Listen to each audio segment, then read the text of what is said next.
खंड 2 प्रतिलेखन संख्या 8। महोदय, दूसरे शब्दों में आर्थिक, व्यापारिक, निवेश और तकनीकी कारणों से द्वितीय महायुद्ध के बाद और शीत युद्ध के दौरान एशिया के देशों में पुनः धुंधलापन पैदा हुआ। लेकिन यह बात सही नहीं है कि एशिया की संस्कृति और सभ्यता को पश्चिम के प्रभाव और आधुनिकतम तरीकों ने नष्ट कर दिया। हाँ, एक धक्का जरूर दिया, पर समय समय पर एशिया का यह रूप, एशिया की यह सभ्यता और संस्कृति बलशाली तरीके से उदयमान होती दिखाई देती है। पंडित जवाहरलाल नेहरू ने 1945 में अपनी पुस्तक डिस्कवरी ऑफ इंडिया में एशिया की पहचान पर लिखा है कि हजार वर्षों से जब यूरोप अपने अंधकार युग में था, एशिया ने अपने मनुष्यों की प्रगतिशील आत्मा को प्रभावशाली ढंग से दर्शाया। उन्होंने यह विश्वास भी जताया कि एशिया की संस्कृति और सभ्यता यूरोप की संस्कृति और सभ्यता से अधिक प्राचीन है। आज के दिनों में भी चीन के नेता अपने यहाँ आध्यात्मिक क्रांति की बात करते दिखाई देते हैं और अपने आर्थिक विकास को भी प्रतिबिंबित करते हैं।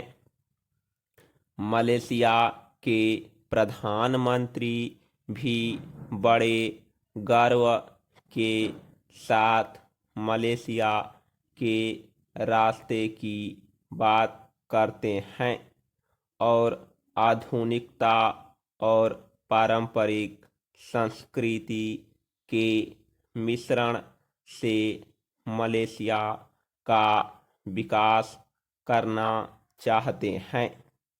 भारत के प्रधानमंत्री भी मध्य मार्ग की बात करते हैं, जिसके वे भारत का पारंपरिक विचार कहा करते हैं। वियतनाम के यशस्वी नेता भी साम्यवादी विचारधारा को पारंपरिक सहिष्णुता के अनुसार ढालना चाहते थे। एशिया के इन सब नेताओं की समय समय पर की गई घोषणाओं का वर्तमान संदर्भों में पूरा अर्थ लिया जाना चाहिए, जो एशिया की पहचान को नए सिरे से बनाने में सहायक सिद्ध हो रहा है।